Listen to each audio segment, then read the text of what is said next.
Hey YouTube, this is Steve from Average Joe's Fantasy Football, and we've got your Week 4 lineup for start and sit questions of the quarterback position. Of course, if you guys haven't already, make sure you guys check out our waiver wire video to help you guys get some players that you may need to have some success this week. And of course, hit me up in the comments down below for your lineup questions to help you guys out. So let's jump right into it.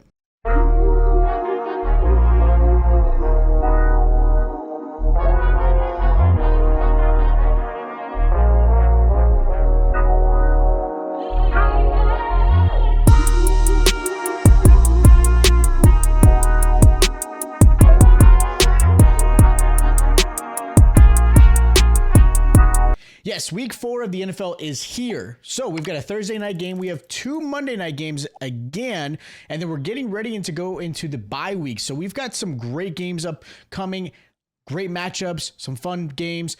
Obviously, injuries still to deal with, so make sure you guys check out that waiver wire video, and we're going to start talking about quarterbacks. Now, these are your obvious quarterbacks that should be starting this week without question. Great matchups, or they just have been very successful every single week. Again, make sure you put them in your lineup. Now, my first recommended quarterback I like this week as far as the start, it's going to be CJ Stroud versus the Jaguars. Jaguars have allowed the second most points to the quarterback position, and this is a perfect game for Stroud to have a top 10 finish. Currently, Stroud is quarterback 15 for the season and is only averaging 14 points a game. Last week's game, Stroud didn't even hit double digits and threw 2 interceptions against the Minnesota Vikings. This matchup is a perfect rebound game for him to have some great success. And part of the problem with Stroud is he is a great quarterback and he's got great weapons around him. But in the fantasy space, he doesn't have the rushing ability to really squeak into that top 5. Is he a top 10? Yeah, he could definitely be a top 10 fantasy quarterback. He's got to throw a lot of yards and, of course, got to throw lots of touchdowns. Now, he has not had that success so far this season. I do think it's going to be there, and I love this matchup for him this week. Another quarterback I like this week is a good start. It's going to be Daniel Jones versus the Cowboys. Look, Cowboys have allowed 2 rushing touchdowns in the last 2 weeks to the quarterback position, as well as 3 total passing touchdowns. Daniel Jones has averaged over 18 points a game in the last 2 weeks with the emergence of Malik Neighbors, who is absolutely elite. Having a wide receiver like that just makes a big difference for a quarterback, especially a quarterback like Daniel Jones, who has struggled. Jones has limited himself on the ground. He has not been as effective, and he has not been the dual threat that he can be. With that said, he can definitely take advantage of the Dallas Cowboys' soft defense on the run, and I think he could even squeak a nice little touchdown on the ground for Thursday night's game. So again, I do think he's a nice little play this week. Another quarterback I like this week is going to be Caleb Williams versus the Rams. Rams are allowing the most passing touchdowns per game with 2.3 a game.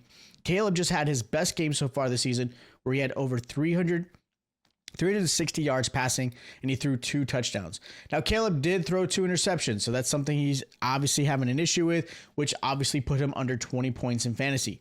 But he's got a really great matchup against the Rams, who allowed Purdy to throw 3 touchdowns and just under 300 yards passing. Rams offense is still effective enough where the Bears will be forced to throw often, which again keeps them going, which allows Caleb to have a very successful game. Now, the last quarterback I'm going to mention as a good start this week is going to be Joe Burrow versus the Panthers. Panthers, the last 2 weeks have actually been really great against the pass, holding quarterbacks to only 14 points a game. With that said, though, Burrow had a great game on Monday night where he finally had T. Higgins back. The connection between him and Jamar Chase looked like they have been there all along. And I think a lot of it is obviously having a weapon like Higgins back, having Chase in that rhythm starting to come back because they did not have the offseason to really practice and get back into that rhythm. That plays a big factor. Burrow right now still, even though he is still currently QB 10 so far this season, but you couldn't tell with their 0-3 record and how they kind of started off. That game on Monday night was great. This is a great matchup for him to have similar success. Really good matchup. I really like him this week. Again, I know Joe Burrow has not looked like himself, but he's still QB 10 right now, which means he should be in your lineup. Now, as far as quarterbacks I'm going to sit, the first one is going to be Baker Mayfield versus the Eagles. Baker had an awful game in week 3, finishing under 10 points in fantasy. Last 2 weeks, he has really struggled to get over 190 passing yards or more. And of course, now faces an Eagle defense that actually looks really good. They've done a good job, against the pass, and they should be able to keep Baker under 200 yards again.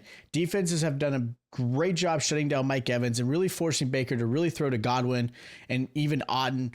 And of course, the running game with Rashad White has not been effective. Now, I do like their running back in Bucky Irving. He's a great waiver wire grab if you haven't checked out any of that stuff. But again, Baker, I'm going to sit him this week. Another quarterback I don't like this week is going to be Anthony Richardson versus the Steelers. The Steelers actually have been amazing at stopping the pass, holding quarterbacks to only 9.5 points a game and creating 4 interceptions in 3 games. Richardson has struggled a lot since week 1. He's only averaging 7 points a game in the last 2 weeks. He's thrown 6 interceptions so far this season and has been very, very poor on the run.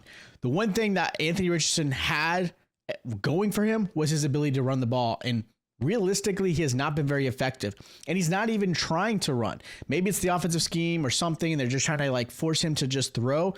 But his game in fantasy, especially, he's got to be able to run. He's not a great passer. He's had a lot of inconsistencies. So again, I am not starting him this week. Another quarterback I don't really trust this week is going to be Matthew Stafford versus the Bears. Not a great scenario for Stafford this week. He already is struggling this season, only averaging 11.4 points a game, and he's currently only quarterback 25 this season. Bears have been great against the pass, holding quarterbacks to 10 points a game. And of course, not having Puka or Cooper Kupp will continue to affect this offense and make it where defenses know who to go after. And of course, these receivers are fine. Tutu Atwell's done okay. Robinson's okay. Whittington's okay. But they're not elite receivers, which is only going to affect Matthew Stafford. And again, I don't trust him this week. Another quarterback I'm not really crazy about starting is going to be Jared Goff versus the Seahawks. Goff has actually not looked like himself compared to last season. Not sure what's going on in that offense, but they don't look amazing. Goff right now is quarterback 24 so far this season. He's thrown 4 interceptions, and that's been a big issue for him. Seahawks have actually played very well defensively and holding quarterbacks to 9.9 points a game. They've only allowed 1 touchdown so far to the quarterback this season, and the most they've allowed so far in yards has 149 yards passing. That's it. Like, this defense has done great so far this season. It is a big matchup against the Lions because the Lions are probably a better offense than what they have seen. But again, Seahawks, great defense. Goff's been struggling. I would look to sit him. Now, my sleepers for this week is going to be Justin Fields versus the Colts. And then I have Trevor Lawrence versus the Texans. Now, Lawrence, I get, has been a struggle, but the Texans have actually allowed quite a bit of points and yards their way. So, again, this matchup is between rivalry, division. Like, they could put up a shootout, and I do expect Trevor Lawrence to finally turn it around. Now, I'm not expecting him to be a top 10 quarterback this season, but I think this is a really good matchup for him this week. So those are my start, sits, and sleepers for week 4 for the quarterback position. Again, if you have questions for your lineup, hit me up in the comments down below.